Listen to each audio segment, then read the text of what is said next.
Hey guys, welcome to Reading Affairs.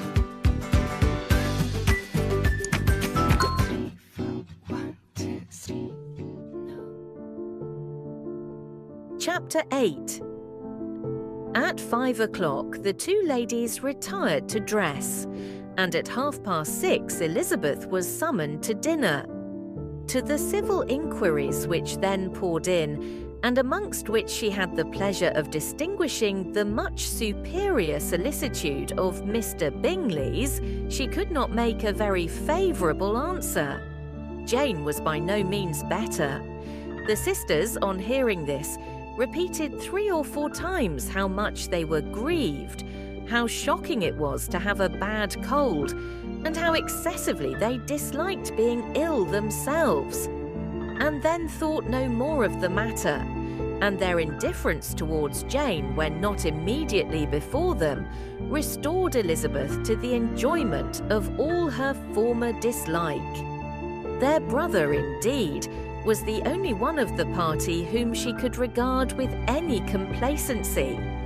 His anxiety for Jane was evident, and his attentions to herself most pleasing, and they prevented her feeling herself so much an intruder, as she believed she was considered by the others. She had very little notice from any but him. Miss Bingley was engrossed by Mr. Darcy, her sister scarcely less so, and as for Mr. Hurst, by whom Elizabeth sat, he was an indolent man who lived only to eat, drink, and play at cards, who, when he found her to prefer a plain dish to a ragout, had nothing to say to her.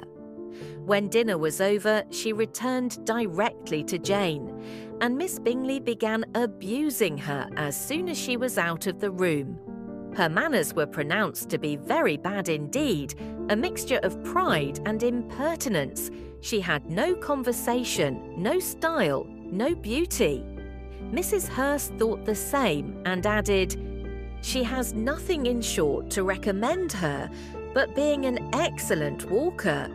I shall never forget her appearance this morning. She really looked almost wild." "She did indeed, Louisa. I could hardly keep my countenance. Very nonsensical to come at all.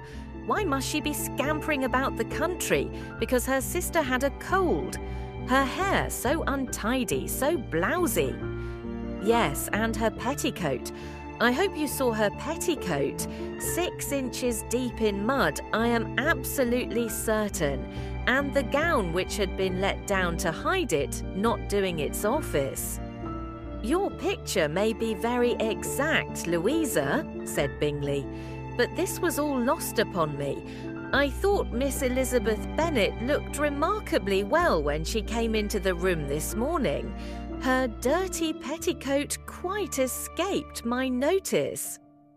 "You observed it, Mr. Darcy, I am sure," said Miss Bingley, "and I am inclined to think that you would not wish to see your sister make such an exhibition." "Certainly not. To walk 3 miles, or 4 miles, or 5 miles, or whatever it is, above her ankles in dirt, and alone, quite alone. What could she mean by it? It seems to me to show an abominable sort of conceited independence, a most country town indifference to decorum." "It shows an affection for her sister that is very pleasing," said Bingley. "I am afraid, Mr. Darcy," observed Miss Bingley in a half-whisper, "that this adventure has rather affected your admiration of her fine eyes." "Not at all," he replied. "They were brightened by the exercise." A short pause followed this speech, and Mrs. Hurst began again. "I have an excessive regard for Miss Jane Bennet. She is really a very sweet girl, and I wish with all my heart she were well settled. But with such a father and mother, and such low connections, I'm afraid there is no chance of it." "I think I have heard you say that their uncle is an attorney on Meryton." "Yes, and they have another who lives somewhere near Cheapside." "That is capital," added her sister, and they both laughed heartily. "If they had uncles enough to fill all Cheapside," cried Bingley, "it would not make them one jot less agreeable."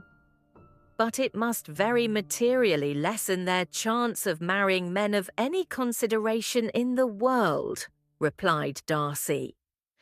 To this speech Bingley made no answer, but his sisters gave it their hearty assent, and indulged their mirth for some time at the expense of their dear friend's vulgar relations. With a renewal of tenderness, however, they returned to her room on leaving the dining parlour, and sat with her till summoned to coffee.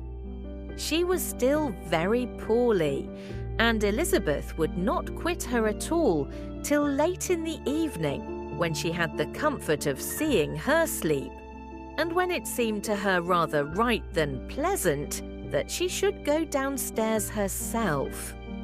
On entering the drawing-room, she found the whole party at loo, and was immediately invited to join them. But suspecting them to be playing high, she declined it, and making her sister the excuse, said she would amuse herself for the short time she could stay below with a book. Mr. Hurst looked at her with astonishment. "Do you prefer reading to cards?" said he. "That is rather singular." "Miss Eliza Bennet," said Miss Bingley, "despises cards. She is a great reader, and has no pleasure in anything else." "I deserve neither such praise nor such censure," cried Elizabeth. "I am not a great reader, and I have pleasure in many things." "In nursing your sister I am sure you have pleasure," said Bingley, "and I hope it will be soon increased by seeing her quite well." Elizabeth thanked him from her heart, and then walked towards the table where a few books were lying. He immediately offered to fetch her others, all that his library afforded. "And I wish my collection were larger for your benefit and my own credit. But I am an idle fellow, and though I have not many, I have more than I ever looked into." Elizabeth assured him that she could suit herself perfectly with those in the room. "I am astonished," said Miss Bingley, "that my father should have left so small a collection of books. What a delightful library you have at Pemberley, Mr. Darcy." "It ought to be good," he replied. "It has been the work of many generations." "And then you have added so much to it yourself. You are always buying books." "I cannot comprehend the neglect of a family library in such days as these." "Neglect! I am sure you neglect nothing that can add to the beauties of that noble place. Charles, when you build your house, I wish it may be half as delightful as Pemberley. I wish it may. But I would really advise you to make your purchase in that neighbourhood and take Pemberley for a kind of model. There is not a finer county in England than Derbyshire. With all my heart, I will buy Pemberley itself if Darcy will sell it. I am talking of possibilities, Charles. Upon my word, Caroline, I should think it more possible to get Pemberley by purchase than by imitation." Elizabeth was so much caught with what passed as to leave her very little attention for her book, and soon laying it wholly aside, she drew near the card table and stationed herself between Mr. Bingley and his eldest sister to observe the game. "Is Miss Darcy much grown since the spring?" said Miss Bingley. "Will she be as tall as I am?" "I think she will. She is now about Miss Elizabeth Bennet's height, or rather taller. How I long to see her again. I never met with anybody who delighted me so much. Such a countenance, such manners, and so extremely accomplished for her age. Her performance on the pianoforte is exquisite." "It is amazing to me," said Bingley, "how young ladies can have patience to be so very accomplished as they all are." "All young ladies accomplished? My dear Charles, what do you mean?" "Yes, All of them, I think. They all paint tables, cover screens, and net purses. I scarcely know anyone who cannot do all this. And I am sure I never heard a young lady spoken of for the first time without being informed that she was very accomplished." "Your list of the common extent of accomplishments," said Darcy, "has too much truth. The word is applied to many a woman who deserves it no otherwise than by netting a purse or covering a screen. But I am very far from agreeing with you in your estimation of ladies in general. I cannot boast of knowing more than half a dozen in the whole range of my acquaintance that are really accomplished." "Nor I am sure," said Miss Bingley. "Then," observed Elizabeth, "you must comprehend a great deal in your idea of an accomplished woman." "Yes, I do comprehend a great deal in it. Oh, certainly," cried his faithful assistant. "No one can be really esteemed accomplished who does not greatly surpass what is usually met with.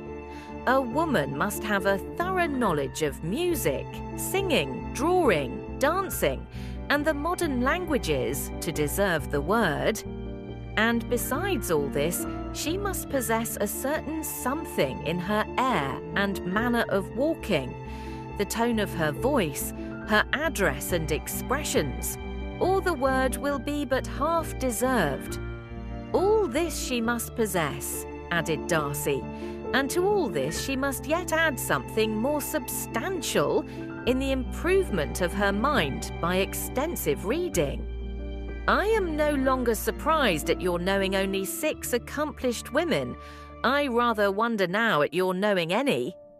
Are you so severe upon your own sex as to doubt the possibility of all this? I never saw such a woman. I never saw such capacity and taste and application and elegance as you describe united." Mrs. Hurst and Miss Bingley both cried out against the injustice of her implied doubt, and were both protesting that they knew many women who answered this description when Mr. Hurst called them to order, with bitter complaints of their inattention to what was going forward. As all conversation was thereby at an end, Elizabeth soon afterwards left the room. "Elizabeth Bennet," said Miss Bingley, when the door was closed on her, "is one of those young ladies who seek to recommend themselves to the other sex by undervaluing their own. And with many men, I dare say, it succeeds. But, in my opinion, it is a paltry device, a very mean art." "Undoubtedly," replied Darcy, to whom this remark was chiefly addressed. "There is a meanness in all the arts which ladies sometimes condescend to employ for captivation. Whatever bears affinity to cunning is despicable." Miss Bingley was not so entirely satisfied with this reply as to continue the subject. Elizabeth joined them again, only to say that her sister was worse, and that she could not leave her. Bingley urged Mr. Jones being sent for immediately, while his sisters, convinced that no country advice could be of any service, recommended an express to town for one of the most eminent physicians. This she would not hear of, but she was not so unwilling to comply with their brother's proposal, and it was settled that Mr. Jones should be sent for early in the morning, if Miss Bennet were not decidedly better. Bingley was quite uncomfortable. His sisters declared that they were miserable. They solaced their wretchedness, however, by duets after supper, while he could find no better relief to his feelings than by giving his housekeeper directions that every attention might be paid to the sick lady and her sister. Thank you for listening. Join me in next part and don't forget to like, share and subscribe to Reading Affairs.